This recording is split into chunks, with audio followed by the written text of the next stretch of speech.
Hello mga friend. Ayan, good evening. It's time to eat na dinner. Ayan, magdi-dinner na tayo. Ayan. Dahil walang pasok yung ating mga estudyante, kaya ito, pinagluto ko sila ng paborito na lang chicken. Ayan. Ayan.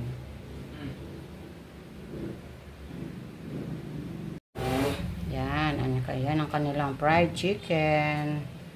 Yan, pinagluto ko sila ng fried. Yan, yan ang ito, yung fried chicken is life sa kanila. Yan, tapos meron silang soso, ano pangalan na? All around salsa. Yan. Ano siya? Binili namin siya sa Osave. Yan. Tsaka yung Mang Tomas. Yan. Tapos ito, yung aming rice. Yan, yung rice namin. Tawagin mo na sila kuya mo doon. Mababasa. Iharap mo dito yung electric pan. Yan. Yan, tawagin mo sila kuya mo para makakain. Huwag ka muna magbuhat ngayon. Kumain na kayo. Sabay-sabay. Yan. Yan.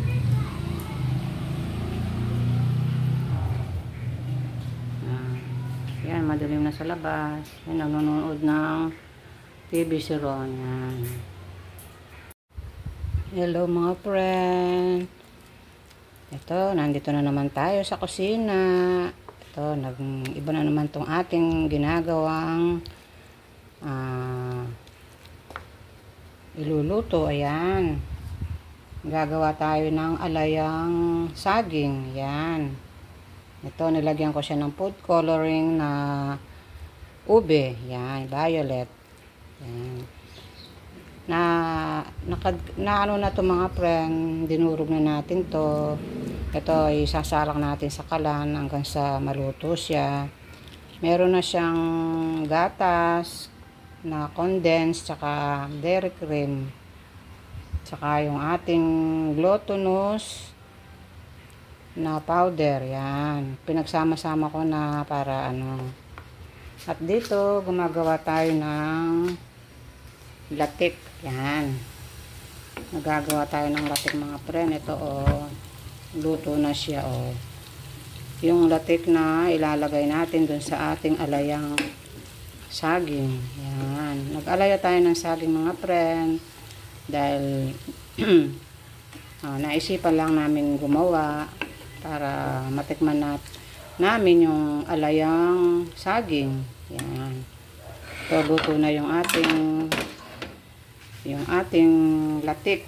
Yan. Isang nyug lang to mga friend, kaya kukunti lang. Yan. Yan, meron siyang yung nag-oil siya. Yan ang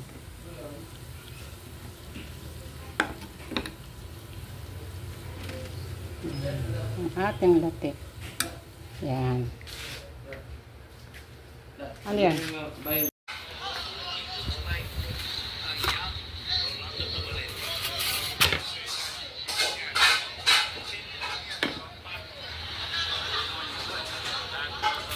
Ayan yung ating alayang ube mga friend. Ayan. Nakapitong styro tayo. Yan. Yan, meron na siyang latik sa ibabaw. Yan.